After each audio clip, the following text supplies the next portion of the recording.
Darwin Harbour is a valuable natural asset. It surrounds Darwin City, where the majority of the Northern Territory population live and where there is the largest concentration of commerce and industry.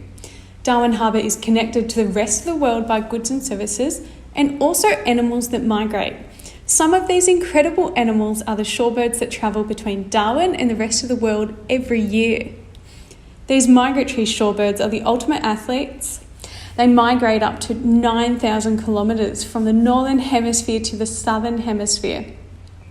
Most coastal shorebirds follow tidal cycles and feed on invertebrates in the mud and sand at low tide and then roost or rest at high tide.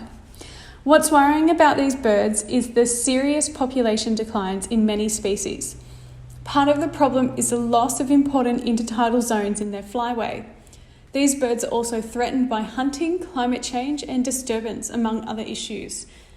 When the birds are in Australia, they are mostly threatened by coastal development and disturbance. We have an obligation to protect their birds and provide habitat for them. These birds are protected within the territory and at a national level under Commonwealth environmental legislation and internationally under bilateral agreements. So when we consider these birds and the problems they experience elsewhere and what they face here in Darwin Harbour, we need to ask ourselves and the people that manage the harbour, are we doing our best to protect these species and to provide habitat for them that will help the populations recover from these previous declines? And how can Darwin City continue growing and thriving as an international hub alongside these shorebirds? My research on shorebirds in Darwin Harbour has shown that the birds in Darwin are faithful to Darwin. That means that birds return to Darwin beaches year after year.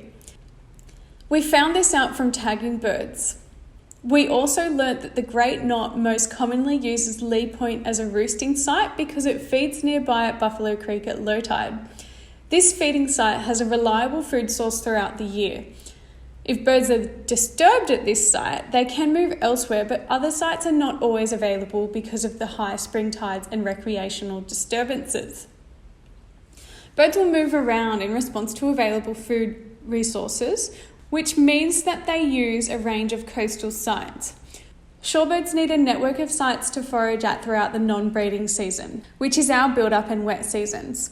And importantly, the absence of the birds from a site at one time of the year does not necessarily mean that that site is not important. I suggest that improving roost site availability may even allow more birds to use the shorelines around Darwin. This means managing beaches and other parts of the coastline as a network of sites so that they are available for shorebirds. Some ways we can do this is to reduce the disturbances to shorebirds by educating the community about the birds through signs placed along the Darwin Harbour coastline. We can also consider strategic planning of development and housing around Darwin so that we do not remove habitat that is used by these threatened birds. I also recommend for the government to regulate activities across intertidal zones so that there is a policy on how coastal environments can be used. This could include establishing and maintaining regular coastal patrols to ensure that people and businesses are complying to coastal laws and regulations. Importantly, the management of migratory shorebirds in Darwin Harbour should be at the regional whole-of-harbour scale to decrease cumulative negative impacts on birds. Because after all, we have an obligation to protect these birds to ensure that the spectacle of migration can live on for future generations. We have a choice as a Darwin community, and we can be leaders not only in Australia but in the world and keep Darwin as a safe haven for migratory shorebirds.